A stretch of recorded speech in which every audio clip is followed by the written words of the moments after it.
হ্যাঁ, যখন আপনি কোনো এই ওপেনএআই এর মতো এপিআই ইউজ করবেন তখন এপিআই তে কস্টিংটা হচ্ছে কিভাবে আসতেছে সেটা বুঝতে হলে কিন্তু আপনার হচ্ছে এই টোকেনটা বুঝতে হবে যে একটা টোকেনে কয়টা ওয়ার্ড থাকে, কয়টা ক্যারেক্টার থাকে। তো এই জিনিসটার উপরে বেস করে তো আমাদের প্রাইসিংটা হবে, আমাদের কস্টটা কাটবে। আপনি কোনো কোম্পানির হয়ে কাজ করতেছেন তখন হচ্ছে বলবে যে এটা কেন এত কস্ট যাচ্ছে, তখন কিন্তু আপনার বুঝতে হবে যে কেন হচ্ছে এপিআই তে কস্ট বেশি যাচ্ছে কম যাচ্ছে। আচ্ছা, নেক্সট হচ্ছে ওয়ার্ড এমবেডিং। তো আমরা এই পর্যন্ত কি বুঝলাম যে আমরা হচ্ছে যখন চ্যাট জিপিটি ট্রেন করব, ট্রেন করার জন্য আমাদের প্রচুর পরিমাণে ডাটা নিয়ে আসতে হবে। সেই ডাটাটা স্ক্রাপ করে নিয়ে আসি সাধারণত। স্ক্রাপিংটা দেখালাম, দেখানোর পর আমরা কি দেখালাম, টেক্সট প্রি প্রসেসিং করা। কিভাবে প্রি প্রসেসিং করে, বিভিন্ন এসটিএমএল ট্যাগ রিমুভ করা বা হচ্ছে পার্ট অফ স্পিচ ট্যাগিং বা টোকেনাইজেশন, লিমিটাইজেশন, ঠিক আছে, এগুলো হচ্ছে দেখলাম। এখন হচ্ছে আমরা আসছি এমবেডিং। এখন এমবেডিংটা কি জিনিস? এমবেডিংটা হচ্ছে যে কোনো ওয়ার্ডে আপনি হচ্ছে এটারে নাম্বারে কনভার্ট করবেন, ঠিক আছে, একটা ভেক্টর রিপ্রেজেন্টেশন করবেন যে কোনো ওয়ার্ডে। হ্যাপি, স্যাড, এক্সাইটেড, সিক, এটা হচ্ছে একটা এক্সাম্পল দেওয়া হয়েছে যে এটা যদি আমরা ওয়ার্ডে বা ইয়াতে কনভার্ট করি, নাম্বারে কনভার্ট করি, ভেক্টরে কনভার্ট করি, তখন ভেক্টরটা দেখতে কিরকম হবে। প্রত্যেকটা ওয়ার্ড এক একটা হচ্ছে মানে আমরা এমবেডিং এ ভেক্টরে কনভার্ট করব।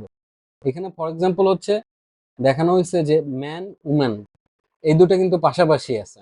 মানে সিমিলার টাইপের যেসব ওয়ার্ডের মিনিং সিমিলার, এগুলো কিন্তু হচ্ছে ভেক্টরের মধ্যে কাছাকাছি অবস্থান করবে।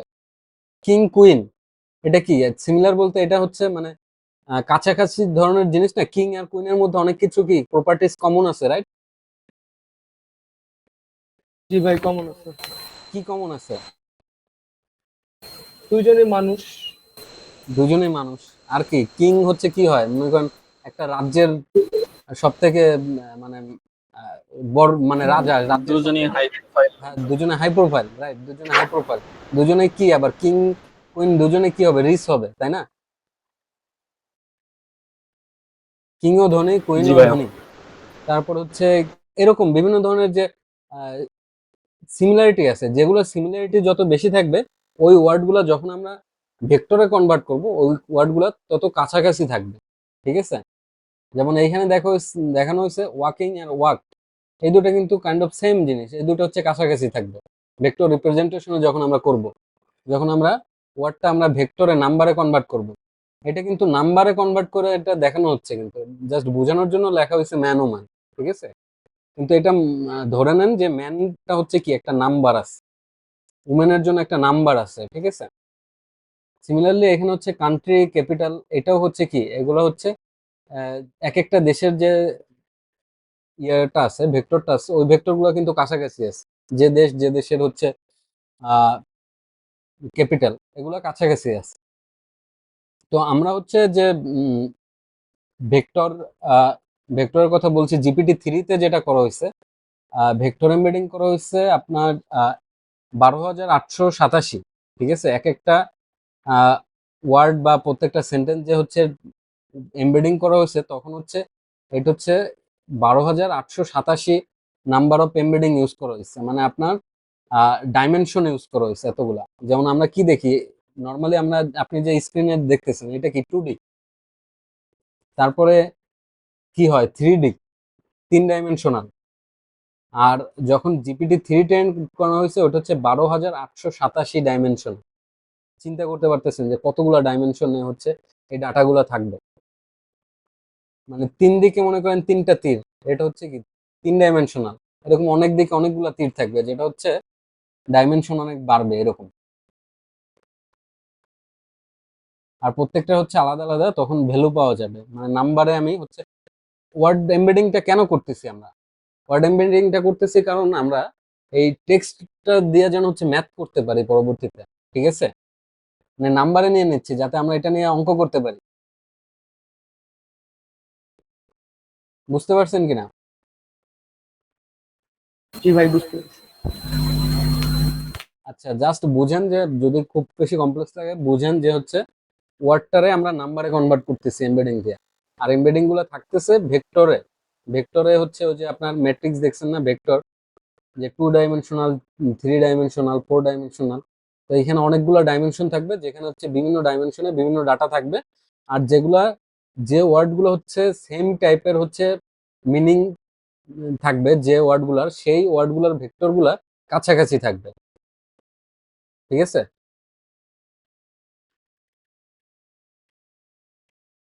এখানে যেমন দেখেন যে অ্যাডাল্ট, ম্যান, উম্যান, গ্র্যান্ডফাদার, এগুলো কিন্তু হচ্ছে কাছাকাছি আছে। আবার বয়, চাইল্ড, গার্ল, এগুলো কি বাচ্চা, ছোট মানুষ আর কি। তো এই জন্য এগুলো কিন্তু আবার এরা আবার কাছাকাছি আছে। আবার বয় যেগুলা, ছেলে ছেলেগুলো হচ্ছে সব এই সাইডে আছে। আবার হচ্ছে গার্ল বা উমেন হচ্ছে এই সাইডে আছে। ঠিক আছে, একটা প্যাটার্ন আছে কিন্তু, যে এটা কাছাকাছি থাকবে।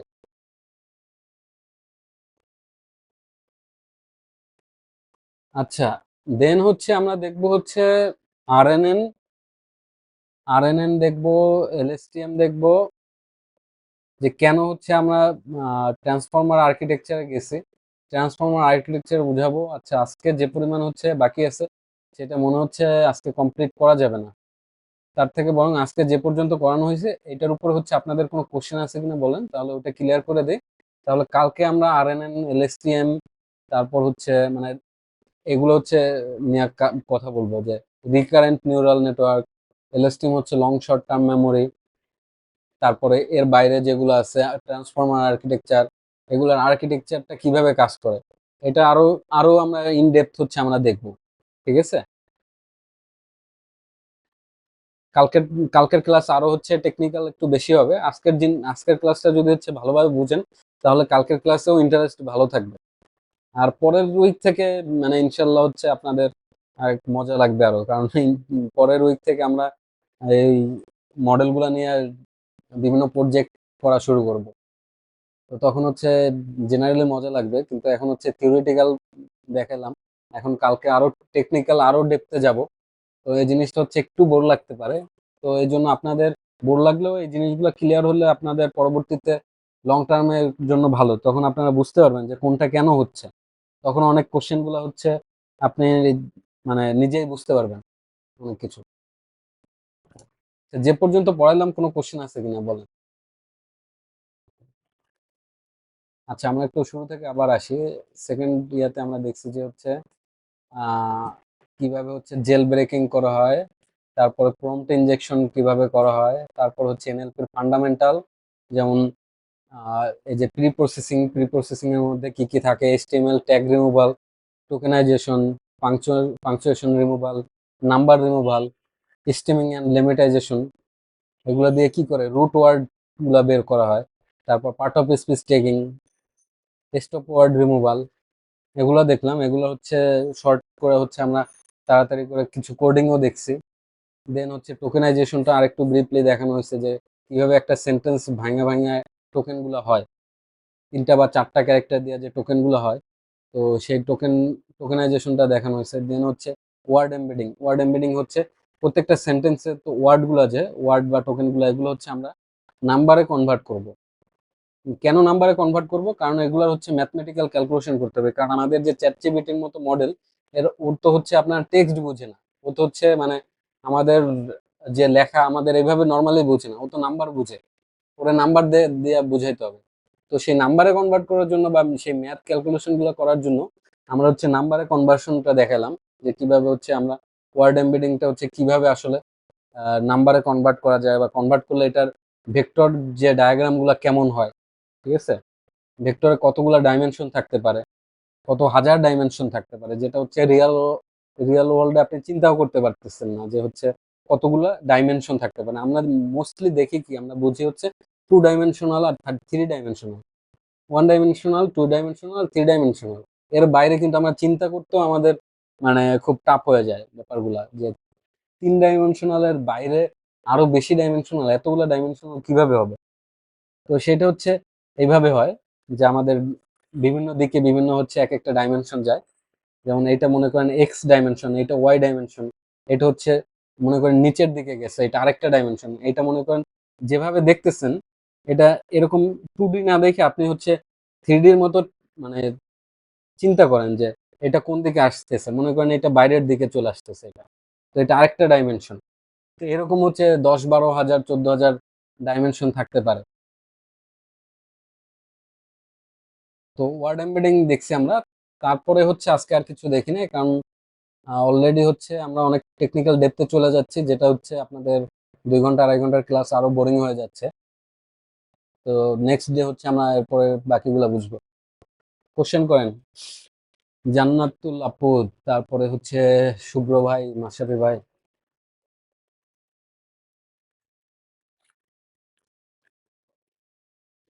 তো আপাতত কোনো কোশ্চেন নাই, ক্লাস দেখলে আবার বুঝতে আচ্ছা, পারবো। রেকর্ডিং দেখেন, রেকর্ডিং গুলো দেখেন। আর জি। আগামীকালকে কিন্তু ক্লাস আছে, ঠিক আছে? আগামীকাল মনে হয় মাশরাফি ভাই একটু দেরিতে আসবেন, এই জন্য আমরা একটু 9টার দিকে ট্রাই করবো শুরু করতে, ঠিক আছে? তো সবাই আচ্ছা হচ্ছে ভাই, আপনাদের কি এই কোর্সের পরে আর কোনো অ্যাডভান্স কোর্স হবে? যেমন আপনারা তো এই কোর্সে মানে প্রায় সবকিছুই টাচ করছেন, কিন্তু ফুল কমপ্লিট করতে পারেন নাই, তাহলে কি হ্যাঁ, কোনো হ্যাঁ, অ্যাডভান্স কোর্স আসবে ভবিষ্যতে? হ্যাঁ, আমাদের প্ল্যান আছে যে হচ্ছে মানে প্রত্যেকটা জিনিস আলাদাভাবে দেখানো। মানে ফর এক্সাম্পল আমরা জেনারেটিভ এআই এর উপরেই একটা কোর্স নিতে পারি, যেটা হচ্ছে 3-4 মাস বা 6 মাস ধরে হবে। তো তাহলে হচ্ছে আমরা এই জিনিসগুলো হচ্ছে আরো ডিটেলস আমরা কভার করতে পারবো। এখন দেখা যাক আর কি, উম, কি করতে পারি না পারি, বিষয়টা হচ্ছে অনেকটাই ডিপেন্ড করতেছে মানে আমাদের স্টুডেন্ট কত কি পায় এর উপরে। কারণ আমরা দেখা গেছে মার্কেটিং ঠিকভাবে করতে পারতেছি না, যার কারণে হচ্ছে লোকজন সেভাবে হচ্ছে ইনক্লুড করতে পারতেছি না। তো যদি সেভাবে হচ্ছে আমরা একটা ব্যাচ রেডি করতে পারি, তাহলে অবশ্যই হচ্ছে আমরা যে কোনো এক একটা আলাদা আলাদা ভাবে, যেমন মেশিন লার্নিং এর উপরে একটা ইনডেপথ কোর্স থাকলো, শুধু পাইথনের উপরে একটা ইনডেপথ কোর্স থাকলো, মেশিন লার্নিং বা ডিপ লার্নিং এর উপরে, ডিপ লার্নিং এর আবার কম্পিউটার ভিশনের উপরে আলাদা কোর্স থাকলো, বা ন্যাচারাল ল্যাঙ্গুয়েজ প্রসেসিং এর উপরে আলাদা একটা কোর্স থাকলো, যেটা আপনারা হচ্ছে স্পেশালাইজড করবে যে কোনো একটা সেক্টরে। ডাটা সায়েন্সের উপরে একটা আলাদা কোর্স থাকলো, শুধু মেশিন লার্নিং, প্রেডিকশন, রিকমেন্ডেশন এগুলো নিয়ে, যে ডাটা সায়েন্সের যেগুলো ডাটা ক্লিনিং, ফিচার ইঞ্জিনিয়ারিং, এগুলো নিয়ে প্রচুর পরিমাণে ইনডেপথে যাওয়া হবে। তো এরকম ইচ্ছা আছে। আপনার কোনটা করার ইচ্ছা আছে, মানে আপনি যদি ইনডেপথ আরো করতে চান, কোনটা করার ইচ্ছা আপনার? আমার তো যে স্ট্যাটিস্টিক্যাল মেশিন লার্নিং এ ইচ্ছা ছিল। ওইখানে যে ডাটা মানে মডেল ট্রেন করার আগে যে প্রি প্রসেসিং করতে হয় ডাটাগুলো, ওইখানে আর কি বিভিন্ন রকমের প্রবলেম হয়। এক এক ডাটা সেটে তো এক এক প্যারামিটার গুলো থাকে, কোনটা কিভাবে করলে ঠিক হয়, কোনটা করলে প্রেডিকশন ভালো হবে, এটাই আর কি সমস্যা হয়। এই জিনিসটা মোটামুটি আমি লাস্ট ক্লাসে এই জিনিসটা টাচ করার ট্রাই করছি, কারণ এই ফিচার ইঞ্জিনিয়ারিং বা এই ব্যাপারগুলো হচ্ছে এক একজন এক এক রকম ভাবে করবে। তো আপনার হচ্ছে কোন একটা প্রবলেম যখন সলভ করবেন, ওটার উপরে বেশি হচ্ছে যতটা ডোমেইন এক্সপার্টিস আপনার ভালো থাকবে, তো ডোমেইন এক্সপার্টিস যত ভালো থাকবে, তত আপনি ভালোভাবে ফিচার ইঞ্জিনিয়ারিংটা করতে পারবেন। আর আপনার এই যে প্রোগ্রামিং বা এই জিনিসগুলো হচ্ছে এক একটা টুলস এর মতো, আপনি কখন কোন টুলসটা ইউজ করবেন, সেই টুলসটা ইউজ করে আপনি হচ্ছে যে আপনার যে টার্গেট, সেই টার্গেটটা ফুলফিল করবেন। কারণ আপনার হচ্ছে লাস্ট ক্লাসে বোঝানো হয়েছে যে আপনি ফিচার ইঞ্জিনিয়ারিং এ খুব কি বেশি ফিচার বানানো কি ভালো, নাকি কম ফিচার রাখা ভালো, আবার কম হলে কত কম ভালো, আবার কোন ফিচারটা আমি রাখবো, কোন ফিচারটা আমি রাখবো না, এই জিনিসগুলো হচ্ছে কিন্তু লাস্ট ক্লাসে দেখানো হয়েছে, বা নর্মাল ডিস্ট্রিবিউশন, এগুলো মোটামুটি বোঝানো হয়েছে। লাস্ট ক্লাসটা আপনি তাহলে একটু ভালোভাবে দেখেন, ঠিক আছে? আচ্ছা, ঠিক আছে। আচ্ছা, মাহি ভাই আসছেন। মাহি ভাই, আমরা তো হচ্ছে মোটামুটি আজকের ক্লাস হচ্ছে শেষের দিকে চলে আসছি। একটু ব্রিফ দেই আমরা কি কি আজকে দেখাইছি আপনারা। সেটা হচ্ছে আমরা হচ্ছে জেল ব্রেক টেকনিক দেখছিলাম, জেল ব্রেক টেকনিক দেখার পরে তারপর হচ্ছে প্রম্পট ইনজেকশন দেখছি, যে কিভাবে প্রম্পট ইনজেকশন হতে পারে। তো এগুলা এলএলএম এর সিকিউরিটিটা আমরা দেখছি। দেন হচ্ছে টেক্সট প্রি প্রসেসিং দেখছি। এগুলো মেনলি এনএলপির কিছু ফান্ডামেন্টাল আমাদের জানা রাখা, কারণ আমরা মানে জেনারেটিভ এআই তো লার্জ ল্যাঙ্গুয়েজ মডেল নিয়ে কাজ করব। তো এটা তো কিছু ন্যাচারাল ল্যাঙ্গুয়েজ প্রসেসিং এর যে ফান্ডামেন্টাল গুলো, এগুলো আমাদের খুব দরকার বা জরুরি। তো সেজন্য হচ্ছে এইচটিএমএল এর বিভিন্ন মানে ট্যাগ রিমুভাল বা কিভাবে এটা পুরো প্রসেসটা করতে পারি, যে আমরা যদি হচ্ছে চাই যে আমরা একটা চ্যাট জিপিটি মডেল ট্রেন করব, সেই প্রসেসগুলো কি কি হবে, সেই প্রসেসে কিছু কোড করে দেখানো হয়েছে। যেমন হচ্ছে আমি হচ্ছে কিভাবে স্ক্র্যাপিং করব, স্ক্র্যাপিং করে হচ্ছে কিভাবে ডাটা আনা যাইতে পারে। আমরা একটা উইকিপিডিয়ার ডাটা হচ্ছে স্ক্র্যাপ করে দেখাইছি, যে কিভাবে হচ্ছে আমরা উইকিপিডিয়া থেকে ডাটা স্ক্র্যাপ করে নিয়ে আসতে পারি বিউটিফুল সুপ আর রিকোয়েস্ট লাইব্রেরি দেয়া। তো আরো বিভিন্ন অ্যাডভান্স লাইব্রেরি আছে যেগুলো ইউজ করা যাইতে পারে। দেন হচ্ছে আমরা দেখাইছি হচ্ছে এনএলপি কে ইউজ করে হচ্ছে কিভাবে স্টপ ওয়ার্ড রিমুভ করা যায় বা বিভিন্ন ধরনের যে এইচটিএমএল ট্যাগ রিমুভাল, এটা হচ্ছে আমরা রেজেক্স লাইব্রেরিটা ইউজ করছি। রেজেক্স লাইব্রেরি ইউজ করে কিভাবে সাবস্ক্রাইব করে হচ্ছে এটা বাদ দেওয়া যায় এটা দেখছি। তারপর পাংচুয়েশন রিমুভাল দেখছি। তারপর হচ্ছে নাম্বার রিমুভাল দেখছি, ঠিক আছে। তারপর স্টেমিং অ্যান্ড লিমিটাইজেশন দেখছি। স্টেমিং আর লিমিটাইজেশন হচ্ছে দুটাই সেম কাইন্ড অফ থিংস, যেটা হচ্ছে আপনার রুট ওয়ার্ডটা হচ্ছে বের করে, যে কোথাও হচ্ছে মনে করেন রানিং আছে, সেখান থেকে আমরা রানটা বের করে নিয়ে আসলাম, যে আমরা হচ্ছে দুইটা আলাদা আলাদা ওয়ার্ড ইউজ না করে একটা ওয়ার্ড ইউজ করলাম, যেটা হচ্ছে দুটাই সেম কাইন্ড অফ মিনিং থাকবে। তো এটার জন্য হচ্ছে আমরা স্টেমিং অ্যান্ড লিমিটাইজেশন ইউজ করি। তারপর পার্ট অফ স্পিচ ট্যাগিং দেখছি। তারপরে হচ্ছে স্টপ ওয়ার্ড রিমুভাল দেখছি, ঠিক আছে। তারপর লাস্টে হচ্ছে টোকেনাইজেশন দেখছি। তো টোকেনাইজেশনটা হচ্ছে আবার একটু ডিপলি দেখাইছি, কারণ টোকেনাইজেশনের উপরে কিন্তু হচ্ছে আমাদের আহ, দেখা যায় যে ওপেন এআই এপিআই বা জেমিনির এপিআই বা অ্যানথ্রোপিকের ক্লোডের যে এপিআই, এই এপিআই এর কস্টটা কিন্তু টোকেনের উপরে আসে, যে আমি কত টোকেন ইনপুট হিসেবে দিলাম, কত টোকেন আমি আউটপুট হিসেবে চ্যাট জিপিটি থেকে জেনারেট করলাম। তো সেখানে তিনটা বা চারটা ক্যারেক্টার নিয়ে একটা টোকেন হয়। টোকেন হচ্ছে বিভিন্নভাবে করা যায়। এখানে যেমন ওয়ার্ড টোকেনাইজেশন করা হয়েছে, যে ন্যাচারাল ল্যাঙ্গুয়েজ প্রসেসিং যদি আমি টোকেনাইজেশন করি, ন্যাচারাল একটা টোকেন, ল্যাঙ্গুয়েজ একটা টোকেন, প্রসেসিং একটা টোকেন, মানে আমি একটা ওয়ার্ড একটা টোকেন হিসেবে নিচ্ছি। কিন্তু এলএলএম এ যে টোকেনাইজেশনটা ইউজ করা হয়, এটা মেনলি তিনটা বা চারটা ক্যারেক্টার দেওয়া হচ্ছে একটা আপনার টোকেন হয়। সেক্ষেত্রে দেখা যাবে যে এনএটি এই পর্যন্ত একটা টোকেন হবে, ইউআরএল এটা নিয়ে আরেকটা টোকেন হবে, ঠিক আছে। তো এই টোকেনটা হচ্ছে আমরা ইনপুট হিসেবে কত টোকেন দেই, এই যে চ্যাট জিপিটিতে হচ্ছে ইনপুট হিসেবে 1 মিলিয়ন যদি আমরা টোকেন দেই, তখন আমার $5 কস্ট আসবে। যদি আমি 1 মিলিয়ন হচ্ছে আউটপুট হিসেবে জেনারেট করি চ্যাট জিপিটির মতো এপিআই দিয়া, তখন আমার $15 কস্ট যাবে, ঠিক আছে। আচ্ছা। তো এই যে কস্টিংটা বা জেমিনিরও সেম কাইন্ড অফ থিংস এখানে হয়, যে 1 মিলিয়ন টোকেন হচ্ছে 0.35 সেন্ট, আর 1 মিলিয়ন আউটপুট টোকেনের জন্য 0.70 সেন্ট। তো এই কস্টিং গুলো বোঝার জন্য হচ্ছে আমাদের টোকেন বোঝা লাগে আর কি। তো সেই টোকেনটা দেখানো হয়েছে। তারপর হচ্ছে ওয়ার্ড এমবেডিং। ওয়ার্ড এমবেডিং হচ্ছে আমরা ওয়ার্ডটা হচ্ছে নাম্বারে কনভার্ট করতেছি।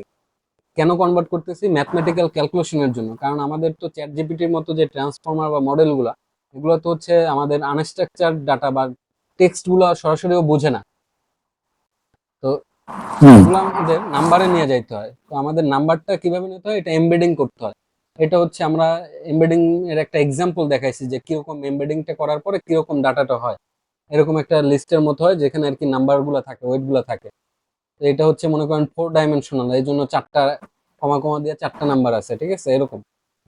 তো এরপরে এটা হচ্ছে যখন আমরা ওয়ার্ড এমবেডিংটার হচ্ছে ভিজুয়ালাইজেশন দেখাইছি, যে সেম টাইপের যে মিনিং যেগুলা থাকে, সেগুলো হচ্ছে ওয়ার্ড এমবেডিং এ হচ্ছে কাছাকাছি থাকে, মানে ভেক্টরে।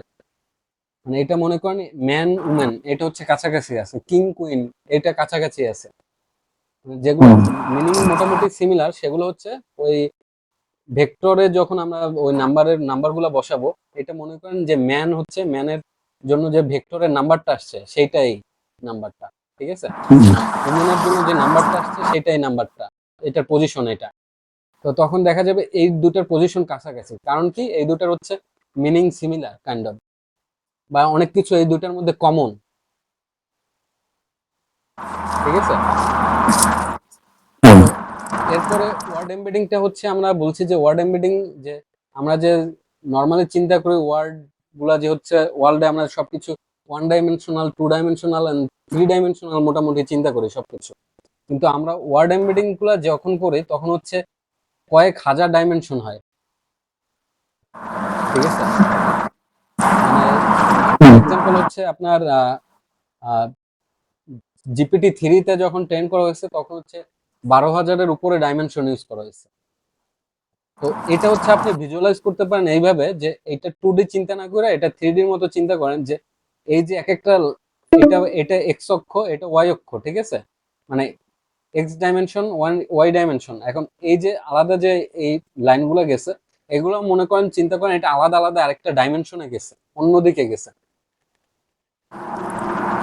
ঠিক আছে? তখন হচ্ছে মোটামুটি ভিজুয়ালাইজ করতে পারবেন যে আচ্ছা এই বয়টা হচ্ছে আসলে এই এই দিকে যায় না, এটা আসলে মনে করেন সামনের দিকে চলে আসছে বা কোনোটা পিছনের দিকে গেছে। তখন আপনি বুঝতে পারবেন যে ডাইমেনশন গুলো এদিকে এদিকে গেছে। না হলে মানে 2 ডাইমেনশনাল দিয়ে হচ্ছে আমরা 3 ডাইমেনশনাল বা এতগুলো ডাইমেনশন আমরা চিন্তা করতে পারবো না, ঠিক আছে? এরপরে হচ্ছে আমরা দেখছি হচ্ছে আর দেখি না যে আমরা এরপরে দেখবো যেটা হচ্ছে আরো ইনডেপথ দেখবো টেকনিক্যাল জিনিসগুলো, যেটা হচ্ছে একটু আরো আজকে করাইতে গেলে বোর্ড লাগতে পারে, ওদিকে যায় না। যে রিএনফোর্সমেন্ট মানে রিকারেন্ট নিউরাল নেটওয়ার্ক, তারপর হচ্ছে এলএসটিএম, ঠিক আছে? এগুলা কিভাবে কাজ করে, তারপরে হচ্ছে কেন ট্রান্সফরমার আসলো, এই আরএনএন বা এলএসটিএম এর সমস্যা কি ছিল, তারপর হচ্ছে ট্রান্সফরমার আর্কিটেকচারের হচ্ছে মানে আর্কিটেকচারটা কেমন হয়, এটার কিভাবে কাজ করে, এই জিনিসগুলো হচ্ছে আমরা আরো হচ্ছে ইনডেপথ দেখবো। এটা হচ্ছে আমরা কালকে দেখবো, ঠিক আছে? ওকে। তো এগুলো হচ্ছে আমরা হচ্ছে আগামীকাল দেখবো। আজকে মানে এই পর্যন্ত মোটামুটি আমরা আজকে শেষ করব। এর মধ্যে আর কি কি কোশ্চেন আছে, এগুলো হচ্ছে কোনো কোশ্চেন থাকলে কোশ্চেন বলতে পারেন, একটু কনফিউশন থাকলে।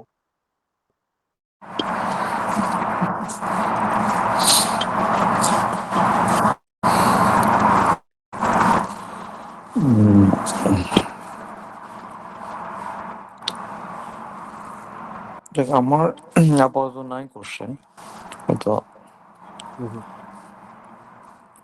যখন ডিপে ঢুকবেন তখন থেকে হয়তো কোশ্চেন আসবে। আচ্ছা, ঠিক আছে, তাহলে কালকে আমরা আবার ট্রান্সফরমার থেকে শুরু করব, মানে আরএনএল এলএসটিএম থেকে শুরু করবো আর কি, ঠিক আছে? যে ট্রান্সফরমার আরো ওকে আরো ওকে ডেপথে যাব আমরা, টেকনিক্যাল ব্যাপারগুলো। ওকে, ওকে ওকে, ঠিক আছে। ঠিক আছে ভাই, ভালো থাকুন তাহলে। হ্যাঁ, আল্লাহ হাফেজ। আল্লাহ হাফেজ।